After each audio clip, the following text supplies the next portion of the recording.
sa may Mayamot, Antipolo, in between Masinag at Marikina. So, ang Rinaldo's Car Care po ay gumagawa ng mga sasakyan, any kind of sasakyan, any problem. So, dalhin nyo lang po yan sa Rinaldo's. Collation, ito may per panel, ito man ay restoration, mechanical, electrical, and aircon services. So, may insurance ka or wala, dalhin mo sa Rinaldo's yan. So, thank you guys! See you around! Ayan, so ang update natin, yung ating Toyota Grandia, no? Super Grandia. Ito yung per panel na repair and repaint. So, ayan, nakita na natin, wala na, tinanggalan na po, sinanding na ito, tapos na masanding to, tinanggalan na ng top coat yan.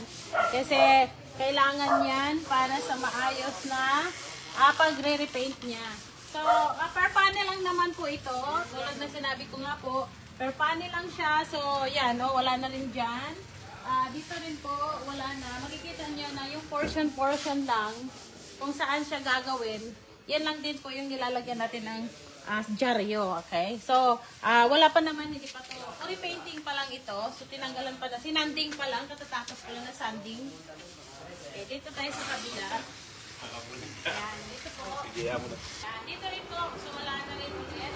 Makikita nyo, wala na yung kinang kasi tinanggalan na natin ng tapot. Yan, ayan po. So, inaayos na siya. So, pearl white po ito.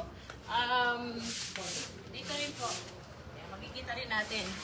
Yan. So, pag mga ganyan po kasi, blemishes, kailangan talaga sanding yan. Hindi yan basta-basta papatungan. Hindi yan basta-basta pipinturahan. Kailangan may sanding yan. So, maayos na preparation, maayos na finished product or finished na pintura.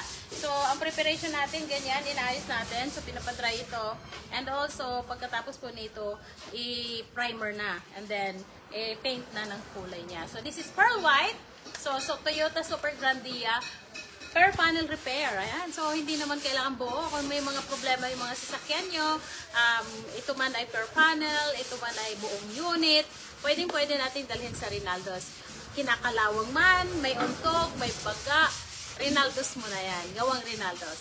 So, ayan po. Thank you so much, guys.